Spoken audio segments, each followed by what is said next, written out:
What you are about to hear is not a representation of reality, nor is it a representation of the way things should be, nor is it a representation of how things aren't.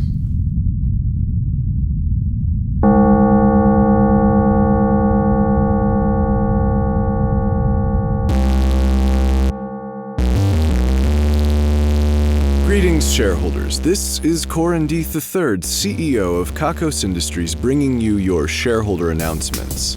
I'm going to tell you right now that things are going to be a little bit different today.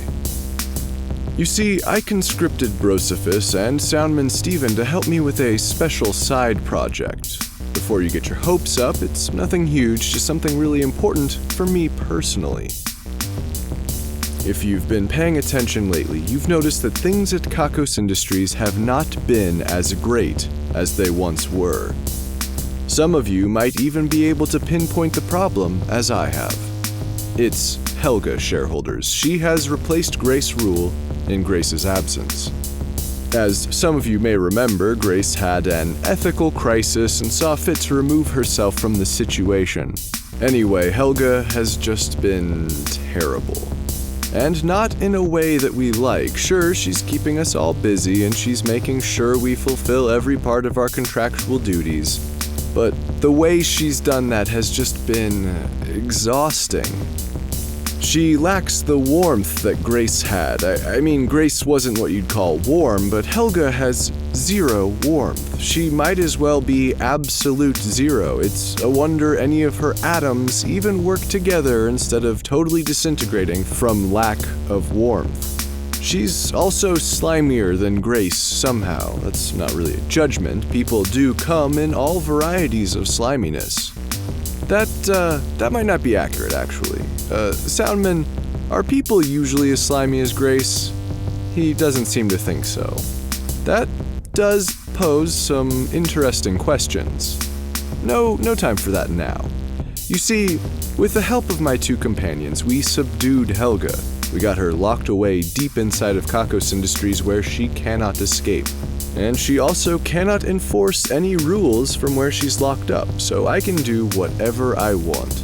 Earlier today, I didn't go to a meeting that I had scheduled. I just didn't go. Granted, it was a meeting for the upcoming bake sale, and the memo did say that I didn't strictly have to be there. But I think I told someone I might go, and then I didn't. It's also one of our employees' birthdays today. I did not wish that particular employee a happy birthday. That does feel liberating, and now I don't have to read anything on my agenda here. There's no one to stop me.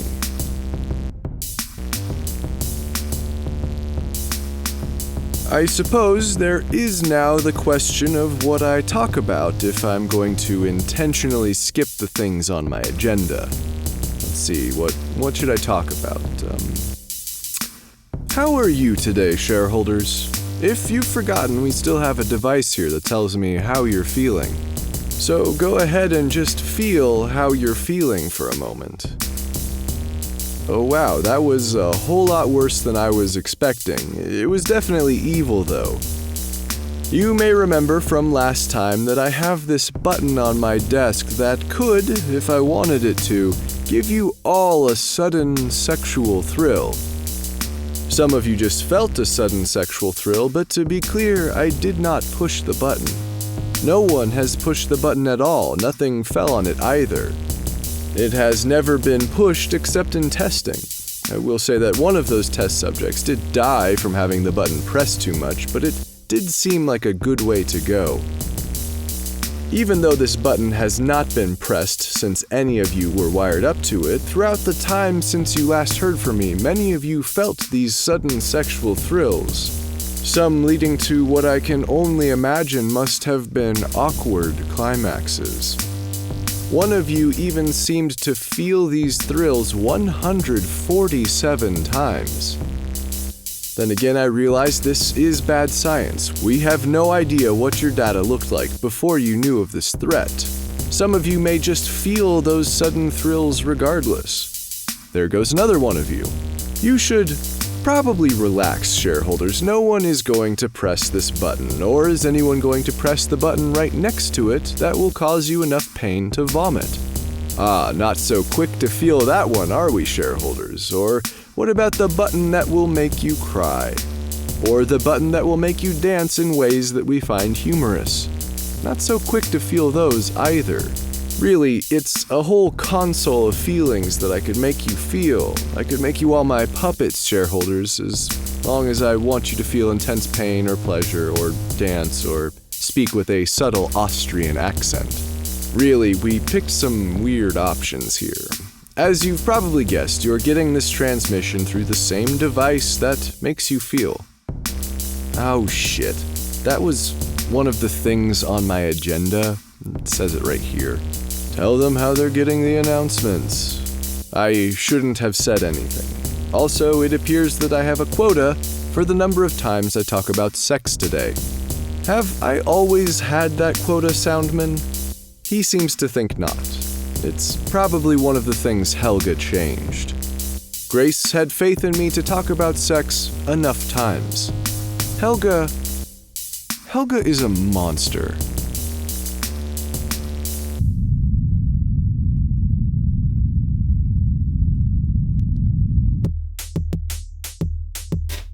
Next on the agenda is the festivals. Seeing that we just wrapped up our celebration of self-love, I can successfully skip 2 items on my agenda by not talking about it, and also not talking about sex. I am on a roll today.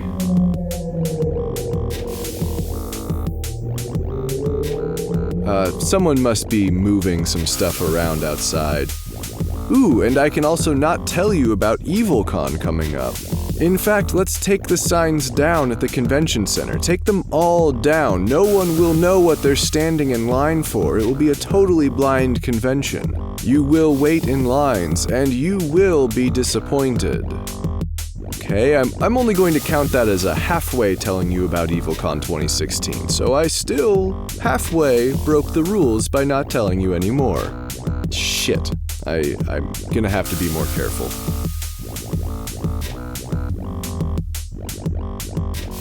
Let me tell you about something totally irrelevant, shareholders. Today, on my way into work, I had to step over a big stupid art piece. That's right, one of you shareholders, Grace Pegafin? I have no idea how I'm supposed to pronounce that. Anyway, she made some sort of sculpture that took up the entire walkway. Everyone was struggling to get over it. I guess it had something to do with how we all struggle to deal with our shame. You see, the sculpture was sort of a combination of all human shame. There were some sexual parts and some other bodily functions, and it made a whole lot of splorching sounds as you tried to climb over it, so we were all literally trying to get over our basest human qualities. That is, until I came back outside from my office with my trusty hatchet, and I ended the art installation. No idea where Ms. Pegafin went. Also, part of the sculpture seemed to be alive, so I got to kill something today. I wish I knew what it was, but it's probably not worth worrying about.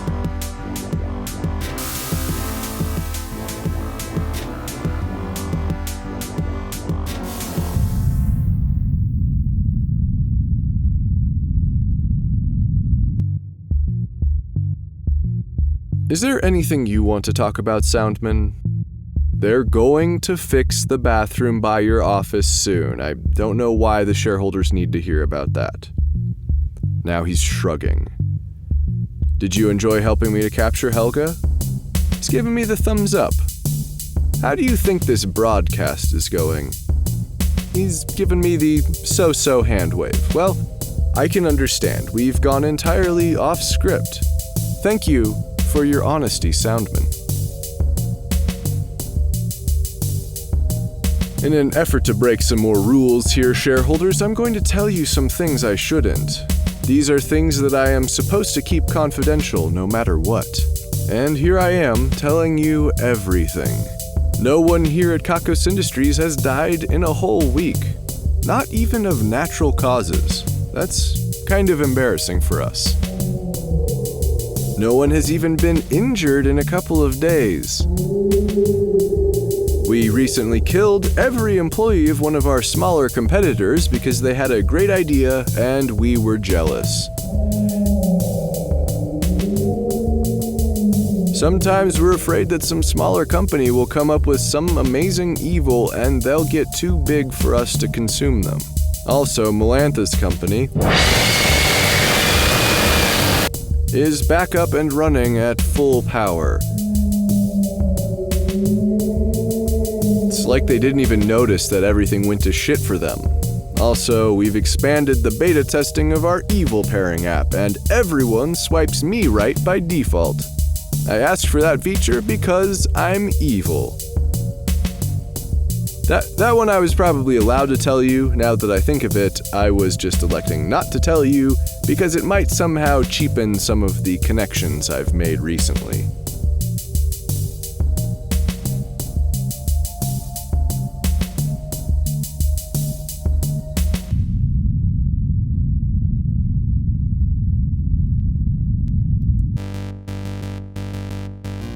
In more news of things I shouldn't tell you, that renegade sex robot, we're beginning to worry that it's doing good.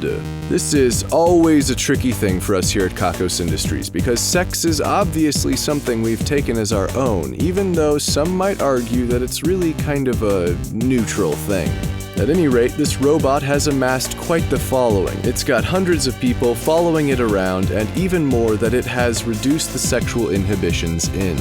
I am told that some of these people are even training with the robot to emulate its abilities so they can spread its message even further. Please be careful, shareholders. These people may be coming for you sometime soon. They obviously won't touch you without asking your permission, but based on what I'm reading here, some of them are quite fit and very emotionally sensitive, and they almost always get the yes. Sex is evil. I will fight for that until the day I die, but you have to do other evil stuff too. And these people, they're not doing the other evil. They are making the remaining curmudgeons who declined their offer of sexual liberation more isolated, but that's only a moderate evil. I talked about sex again. Fuck, I am filling up that quota fast. Also, Prosperiana camouflaged itself. That's why we can't destroy it. We know where it's supposed to be, but now there's just seafloor for miles. What are we supposed to do with that? How did they figure out how to hide? Also, we're apparently not allowed to just dump caustic chemicals into the ocean. That might kill everyone, and then who's left to do evil? No one. Maybe tardigrades.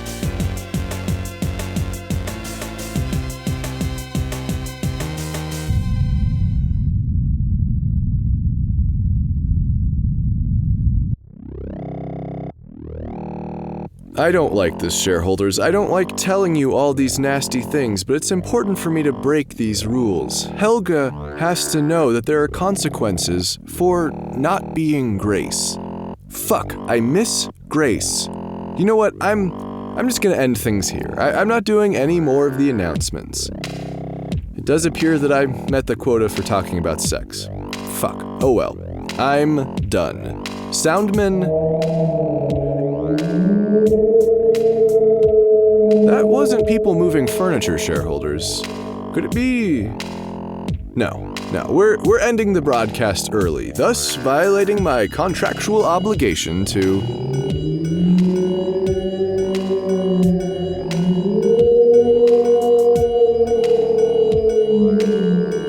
Do you think... Soundman, do you think it... No, I'm not going to get my hopes up. I'm going to end this broadcast right here.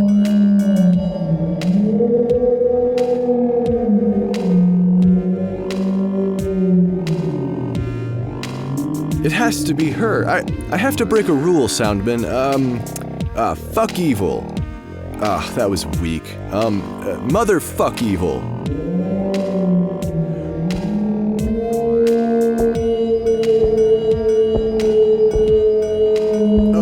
Shareholders, it's her. It's really her. She came back to us, and and she looks so mad through the window here.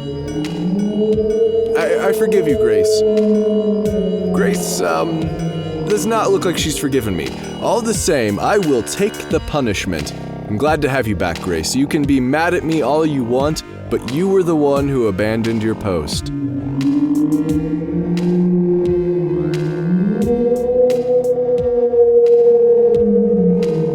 I have to do something to appease her, shareholders. Let's see here.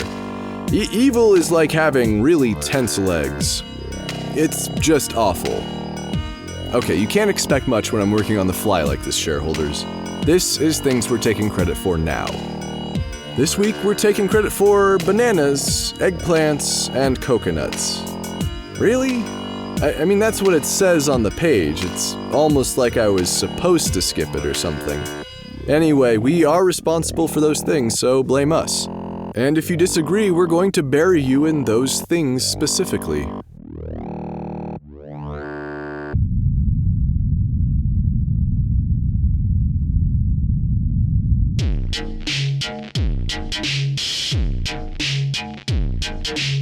It says that Gavin, the Wrecking Ball Murray, has won this week's Ruin a Life drawing. His nemesis is Conestoga Weekend. Is that a person? I have no further information. At any rate, we spun the wheel of misery. It landed on Sweet Stunts. From this day forward, the entity known as Conestoga Weekend will be compelled to complete Sweet Stunts, even at great personal peril. Conestoga Weekend will be unable to stop him, her, or themselves from doing sweet stunts all the time. This might sound like a cool thing, shareholders, but imagine ollieing in the middle of an important job interview, or doing a backflip when your significant other needs to talk to you about something. For good measure, the Wrecking Ball will be less inclined to do sweet stunts, which, based on his nickname, seems like it may be a problem. Congratulations on the win, and best of luck.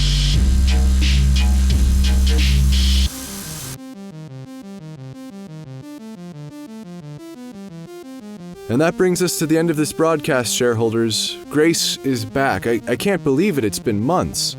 I'm sure I will hear about everything I've done wrong recently, but I don't care. I missed her. It seems like her expression may have softened just slightly. The numbers are next. 1, 1, 2, 2, 3, 3, 4, 4, 5.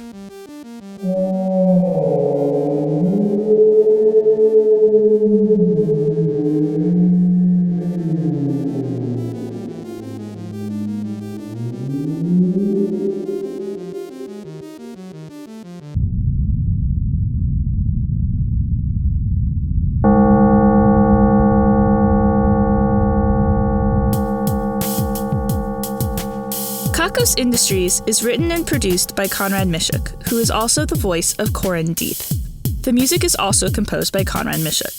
The introduction is read by Kim Aiello, and the credits are read by Hannah Jones, who is currently thinking about the effects of quantum entanglement on potato chips. Check out kakosindustries.com for more episodes. There's also transcriptions if you'd rather read the Kakos Industries announcements. That's KAKOSINDUSTRIES.com. Please check out store.kakosindustries.com for merchandise and special offers. Questions, comments, or a strong desire to collaborate? Drop us a line at inquiries@kakosindustries.com. If you like Kakos Industries, be sure to rate and review us on your favorite podcasting service. And connect with us on Facebook, facebook.com/Kakos Industries, Tumblr, kakosindustries.tumblr.com, and Twitter @Kakos Industries. Special thanks to Patreon patrons Ian Kroll, Dan Shumway, Patrick Green, Renee Stein, Courtney Campbell, Elizabeth Craik, and Grace Pegafin. Our Patreon patrons are the best. If you want a thank you in the credits or other great rewards that help to keep this show running, please head to kakosindustries.com/Patreon. That's Patreon, Patreon. If you're feeling down after this broadcast, have you considered learning to hang glide?